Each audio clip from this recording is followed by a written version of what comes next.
G'day and welcome to my channel, Soil and Soul.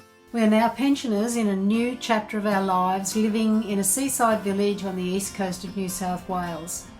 Join me as I continue to learn about mindful practices and sustainable gardening to turn our little sandy backyard patch into a thriving edible garden to support our health and well-being, all while being on a tight budget. I firmly believe that if you take care of the soil, then it will take care of you. It's January 2026 and the east coast of New South Wales has been experiencing record temperatures. In fact, I can hear the chickens behind me. I think they need more water. It has been absolutely intense high temperatures. Luckily we live on the mid-north coast and they haven't reached the 40s. A little bit south of the coast of us, it's been reaching the 40s. So my garden is not in a good state. Yeah, righto, I'll get you some water. It's not in a good state at the moment because I did not prepare for summer this year.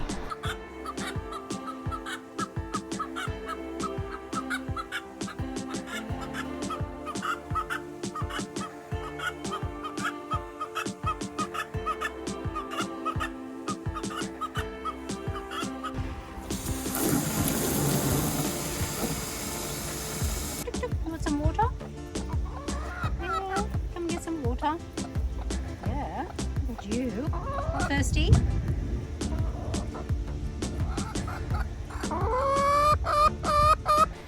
Well, okay, this is going to be the day one, and this video is not going to have a lot of narration to it. It'll have a lot of voiceovers because it's just too hot to video, work out a scene and add some narration to it. So no talking heads for this one.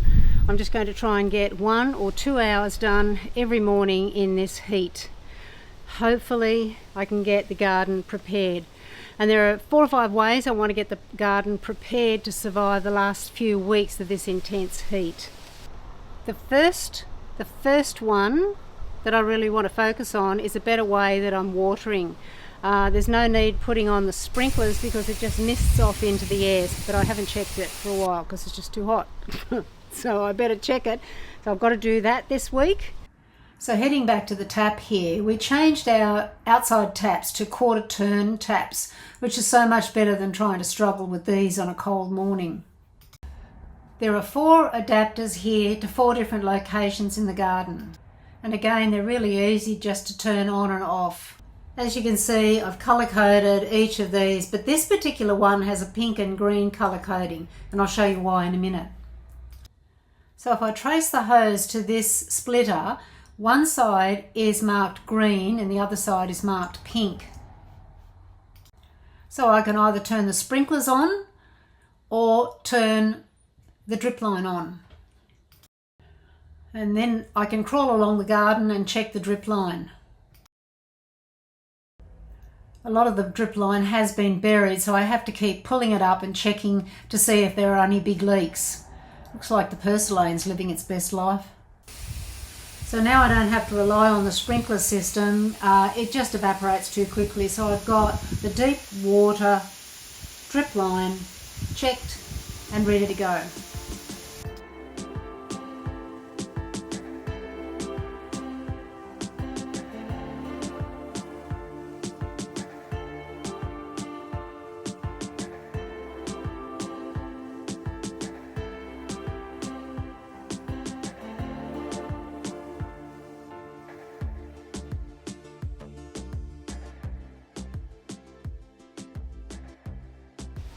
Another session for another morning. I need to get a lot of hay out and really create I need a mask to get a deep level around the plants because they're just cooking in the soil and I need to protect them,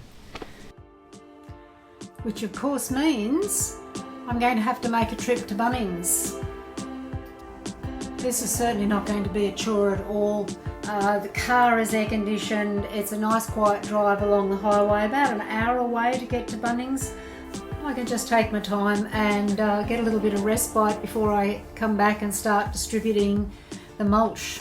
The car park is hot, it's just melting. Heading for the garden centre, and I'm going to pick up, I think, 3 bales of hay. The first task I needed to do was to remove any of these shade screens so I could have a really good go at distributing the hay. So I thought if I cut the bale into, roughly into thirds, then I could distribute those like biscuits in a few square meters at a time.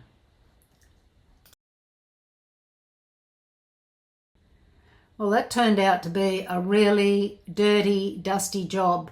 And even though I was wearing a mask and gloves, I was covered in hay dust. So it was really, I really had to think of a better way to distribute this hay. Normally, like when I'm prepared for summer, this job takes a number of weeks, and I will take some hay into the chook yard and then I'll distribute it, and then I'll rake it up a couple of weeks later, and it's heavy and it's dirty and it's full of chook manure, and then I can sprinkle it around the plants every few square meters.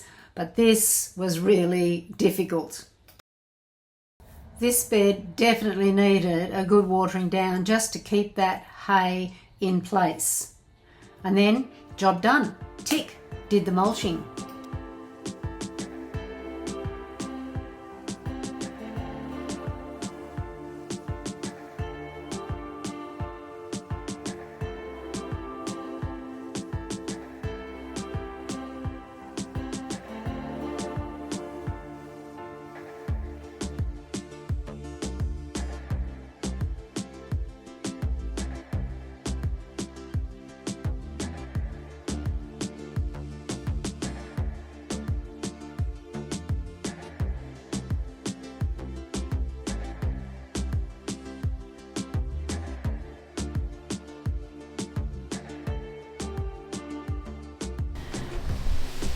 Another method, I want to add a little bit of fertiliser to the soil, and I make my own liquid plant fertiliser that I can show you in another video.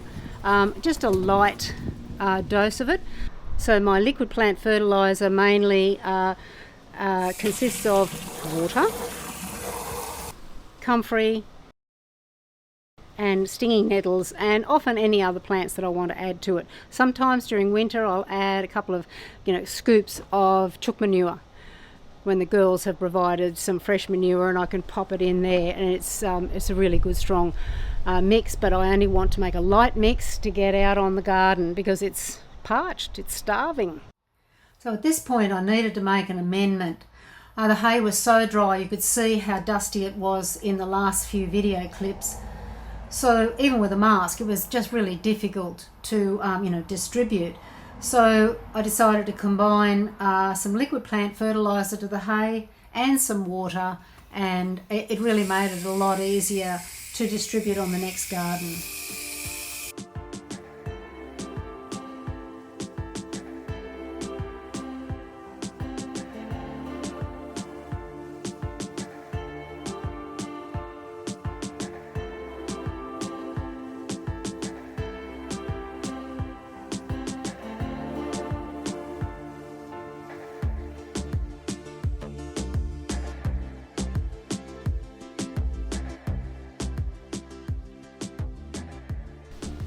Another method, I need to create shade, because even the established plants are starting to burn off.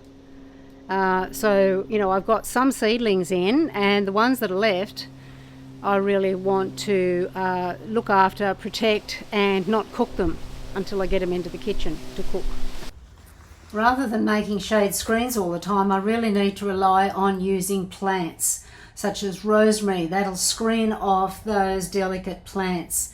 I need to plant some more of those. I put nasturtiums in here. They're the climbing ones. Last year I had them, and they created a really great screen for the plants. My new coastal variety grapes needed to have their own screening, so I've just put this in to help. And also using the support strings for the kale to be able to peg pieces of shade cloth on to protect these little beets underneath. These pest screens, I buy these kits from the Aussie Gardener store, and they double up as great shade screens for new plants. And also these old fly screens from windows, they're great to just prop up against new little plants.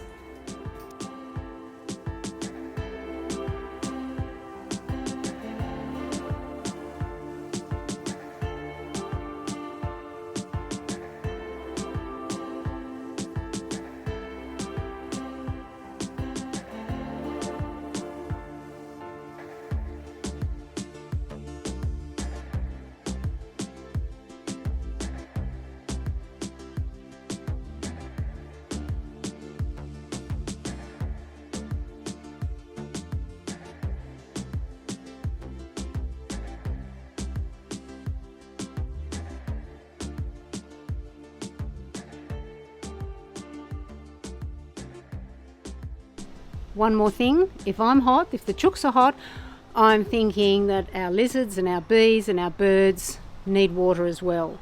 So I want to support any biodiversity, and I'm going to create a little bee watering station, because I've seen bees trying to drink out of little pockets of water on the mulch. I even found a bee crawling across my wet glove yesterday, poor little mite, trying to get some moisture. So I'm going to look at that as well. Now I've chosen this little corner garden, and I'm going to use this dish to add some items to it so the bees won't drown. I've collected some branches that I've cut down, and I've added some rocks and stones that I've found around the garden. I know they look a bit dirty, but it just seems to add the minerals to the little dish. And as I'm filling it up, I'm filling it with water as well to try and get that placement just right. And I also added a few pieces of coloured glass I found in the shed. Well, here we are. We made it to the end of the week. I can't believe we did all of those things in a week. Thank goodness hubby came out and helped me put that mulch out. I would have still been there. So during this week, I managed to finish the list. So I completed the deep watering check. And then we completed the mulching. So the plants had a really good deep protection. I added some liquid plant fertilizer to the gardens and to the mulch. I added shade to those delicate plants that were just burning off. And I also completed a watering station, especially for our bees, but any other little lizards and so forth. We get a lot of little water dragons and skinks in here, so they can enjoy that as well. Well, it must have been a success, because when I went out this morning, I found a little green tree snake had just moved in. So this is not my normal pace. I don't do this normally at the end of the year. I try and get all of this work done before the heat sets in. But 2025, last year, just presented huge challenges, and I'll get into that in another video, because there was a lot of weather events. We had floods, we had cyclones, we had, I'll get into that in another video. And now it's January, and I made it. So I'm hoping some of those things that I was doing, that I've learnt, that you enjoyed watching. I'm always on a big learning curve, really happy to share that. And so I hope you have a great January and February. Keep cool, keep hydrated, and happy gardening, everyone.